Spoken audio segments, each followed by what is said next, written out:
When I say Kirby spin-off, most people will probably think of something like Kirby's Air Ride, or maybe Kirby's Dream Course. I mean, I guess you could think of Team Kirby Clash Deluxe, but personally, I try not to. Kirby games in general have a pretty solid reputation, and most of his spin-offs are no exception. The two I mentioned already, Air Ride and Dream Course, are both considered some of the best Kirby content you can get outside of the main series. And while the rest range from pretty good to just kind of okay, there's one in particular that I have very fond memories of playing back in the day, Kirby's Epic Yarn. Though very similar to its main series counterparts, it has this absolutely fantastic, stylized arts and crafts look and feel that no other game at the time really had. I enjoyed the game a lot back then, but these days, people don't talk about it too much. So as a slave to my nostalgia and curiosity to see how the game has held up over the years, mostly the former, today I want to talk about Kirby's Epic Yarn, how its struggles started before the game as we know it even existed, and how it manages to be both incredibly fun and incredibly forgettable. I'm Jax, this is Grand Starbit, let's get into it. This grass feels funny, Kirby thought. It feels like pants.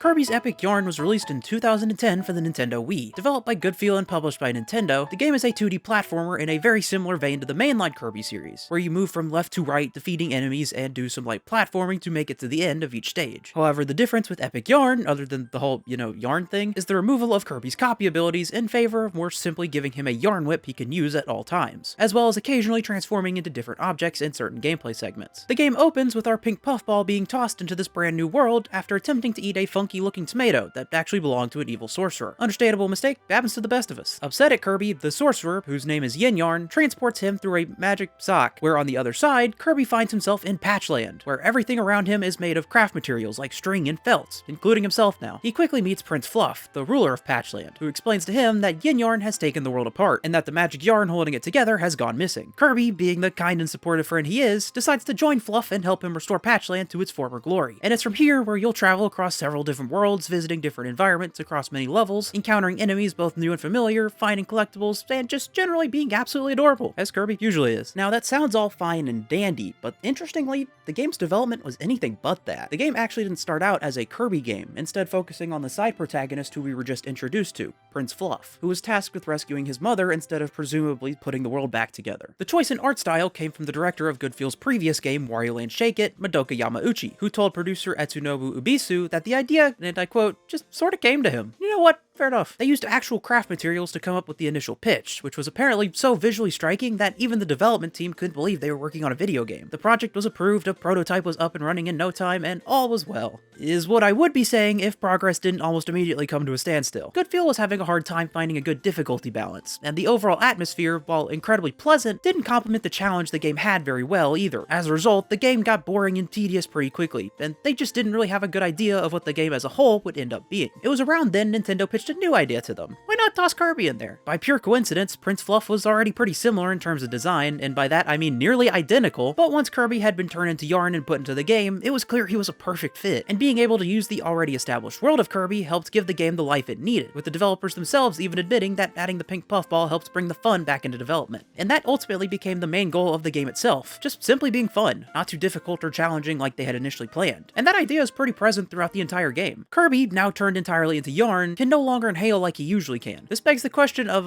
how exactly do the yarn creatures even breathe? Do they do it through their yarn skin, like how frogs breathe through their skin? I think I'm overthinking things. Since Kirby can't inhale, he loses a lot of his iconic moveset, like being able to swallow enemies to gain their abilities, and being able to puff up and float around. Because of this, Kirby's moveset is relatively simplified, and relies heavily on himself using his yarn body to his advantage. He can still move around as he normally does. However, instead of puffing up and floating, he can jump and transform into a parachute to slowly float around. And instead of a normal dash, he turns into a little car. I love it. The game is filled with little moments where Kirby can transform like this, like turning into a single strand of yarn to fit through small crevices, or turning into a tiny submarine underwater. Kirby's most important new ability, however, is his yarn whip, which you can throw out at any time to disassemble enemies or to roll them up into a ball to throw them. It's also utilized throughout the game to pull things like zippers and swing from buttons. It feels really nice to use. Throwing it out and twirling an enemy up to just toss them at another enemy is incredibly satisfying. Kirby's moveset may not be super diverse thanks to the lack of copy abilities, but that simplicity honestly makes the game so much easier to enjoy. enjoy. Not having to focus on what copy ability you have or need at all times allows for a much more stress-free playthrough, since you have an attack with you at all times. It also allows for the game to have a 2-player mode, with the second player getting to play as Prince Fluff with an identical moveset. An entirely unnecessary addition, but that just opens the game up to make for an even more enjoyable experience, and just allows you to further appreciate how truly alive Patchland is, but this time with a friend or loved one. And speaking of Patchland, you've probably noticed that literally everything in this world is made of some sort of craft material. The enemies, the backgrounds, the collectibles, heck, even the main menu and pause menu are designed to look like felt. Buttons, yarn, those little puffballs you probably tried to eat when you were younger. You can think of it, it's probably here. Even the main currency that you collect throughout your adventure are beads that fill up a meter at the top of the screen, similar to how you'd put them on string to make a necklace or a bracelet. It's a really nice touch, and you could tell they put a lot of care into these details. In fact, the only time you ever really see anything else are in the cutscenes showing Dreamland, and even then the characters there just kind of look like paper. So you could still make the argument that this whole game is just an acid trip through a Hobby Lobby. But listen, it's the most pleasant acid trip you'll ever go on, because the world just feels so alive and vibrant. Everything works together so fluidly. When you're destroying a block with a yarn ball, it doesn't just explode or disappear, it literally comes apart as if someone ripped the felt out. When Kirby goes into a door, he goes behind the felt background, and you could see him poking out from it. There's almost always some little movement on screen, whether it's lava popping or water dripping down from a cave ceiling. And all of these details combined with the scrapbook aesthetic just make for a downright delightful experience. You'll constantly feel some sort of joy in seeing what every new level has to offer. Patchland itself consists of 7 different worlds, each individually themed to the usual 2D platformer themes, like Grassland, Hotland, Snowland, and so on, but it also has its own more unique themes, like treats or a futuristic space vibe. And towards the end of the game, you even get to revisit Dreamland, but this time in its own yarn theme, which is just so cool. What's even more unique about these worlds is that each level in them has its own unique take on the land that they are in, deviating off the path slightly to stand out just a little more, but still keeping the overall theme of that area. For example, the beach area is mostly water themed, but there's also a tropical jungle level thrown in there for variety that still totally fits the beach theme. It's a nice touch, and something that in my experience, other games just don't really do. The game also has these amazing little animated sequences in between each level, and they're just so cool to see. They really help continue to make the world feel alive and help emphasize the arts and crafts feel. Each world consists of 4 levels before a boss fight. You do platforming, some light puzzle solving here and there. It's all very simple, but still a fun time. Like I mentioned earlier, you collect beads as you progress, obtaining them by defeating enemies, breaking certain blocks, and just finding them hidden throughout each level. As your bead count increases, a meter at the top of your screen increases, which again is made to look like you're putting the beads on some string to make a necklace or something. The more beads you collect, the more your meter fills up, and the better the medal you'll get at the end of each level. The medals themselves are entirely unnecessary. You only need a bronze medal in each level to 100% the game, but they're a fun little completion goal. Each level also contains 3 pieces of treasure to find, 2 pieces of furniture and a CD, with the CD being a music track from the game and the furniture used in a side mode that I'll go over later. You can also collect these sort of badges with a different star count on them for the wheel you spin at the end of each level. And the more spots on the wheel you've uncovered, the more bonus beads you get, which can help boost your score to get that gold medal if you really want it. The big gimmick for the game are the super transformations, which allows Kirby to transform even further than his regular smaller transformations. Except the difference here is that instead of being a part of his moveset, you only get to do it once per level in certain sections. These are easily some of the best parts of the game in my opinion. Mowing down enemies as a massive robot, or surfing as a penguin, or driving around as a monster truck. Heck, the dolphin sequence underwater is genuinely probably one of the best water levels in any game I've ever played. Although that is a really low bar, but it's still absolutely amazing. On the flip side, the transformations also provide some of the most frustrating aspects of the game, thanks to the fact that they utilize motion controls. This was the Wii era, it wouldn't be a Nintendo game without a little bit of motion controls. Like in this horrible, awful train section. Of all the games to make me genuinely mad, I can't believe it's this one. But thankfully, the frustrating transformations are few and far between. Each world ends with a boss fight, and they're just kind of, okay. They're fun, but nothing too challenging like you would expect a proper boss fight to be, although I guess I shouldn't be expecting that in a cute and cuddly Kirby game like this one. They don't incorporate super transformations at all, which I think is a bit of a missed opportunity to help shake things up a little more, but they're perfectly serviceable. You do get to fight King Dedede and Meta Knight, which are nice fan-servicey moments, especially with their themes being rearranged to the style of the game's music. And speaking of which, the music in this game is absolutely wonderful. The main composer of the game, Tomoya Tomita, decided to primarily feature the piano, which really adds a warm and fuzzy feeling to every track, which really helps accentuate the warm, fuzzy feeling of Yarn. The audio team at Goodfeel also wanted each song to only contain a handful of instruments to help make each part of every song stand out a little more, using real instruments to really help continue that feeling of warmth. Perhaps the coolest little detail is that Tomita's music is really only focused on for the first half and middle of the game, as a sort of nod to the fact that Kirby is in an entirely new world. While the back half of the game, as you experience things more similar to a regular Kirby game, like revisiting Dreamland, the tracks shift more towards traditional music for the series. It's just another really neat touch by the developers in a game that's already filled with a lot of love and care. Now, it's pretty clear from everything so far that the game, I think, is objectively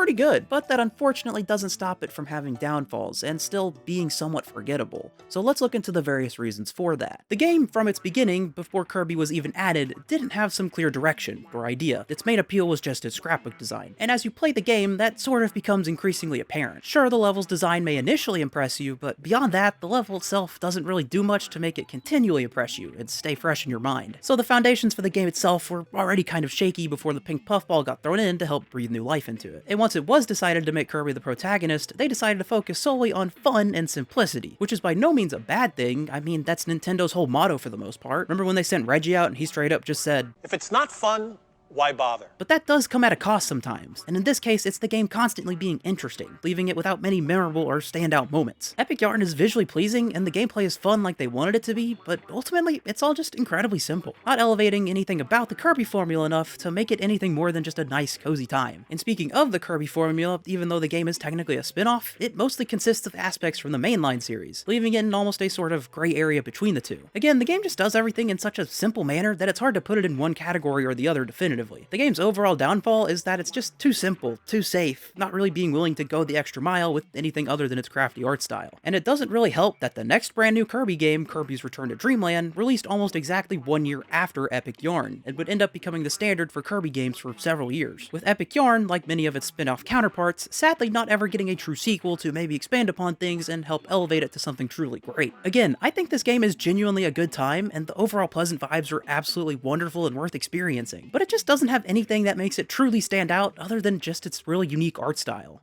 Epic Yarn does have some post-game content though. If you get a gold medal in a world's boss fight, you can unlock even more levels with even more collectibles. It's not particularly difficult to do this either, so the game basically throws extra content at you, which is very nice. And speaking of those collectibles, you might be wondering what all that furniture Kirby's been hoarding is used for. Well, you can use it to, decorate apartments. See, in the main hub of the game, you can spend beads to help build an apartment building for the various residents of Patchland, and furnishing them with the right items will attract new friends who will play mini-games with you like hide and seek. It's nothing crazy by any means, but it's a nice distraction from the main game if you ever need a break. Kirby also gets his own apartment that you can decorate with any of the furniture you collect, even if you've already used it for another resident's apartment. And you can even buy wallpapers and floorings from these guys who conveniently open up shop right next to the building. None of this is really necessary or important at all to the main game, but it is fun to mess around with. And hey, who could say no to a little home improvement? I may have gone a little overboard with the decorating though. Overall, Kirby's Epic Yarn ranges from a lot of fun and incredibly pleasant experience to just kind of okay. Its entire visual style is absolutely the standout here, and while the game does still have its moments, it really isn't enough to leave any sort of impression on you. But despite that, and I can't stress this enough, it's still a really fun time, especially if you do play in 2-player mode with a friend or loved one or whoever. The game just oozes with charm and good happy feelings, even more so than a lot of other Kirby games in my opinion, and that alone I think is a good reason to give it a shot if you can.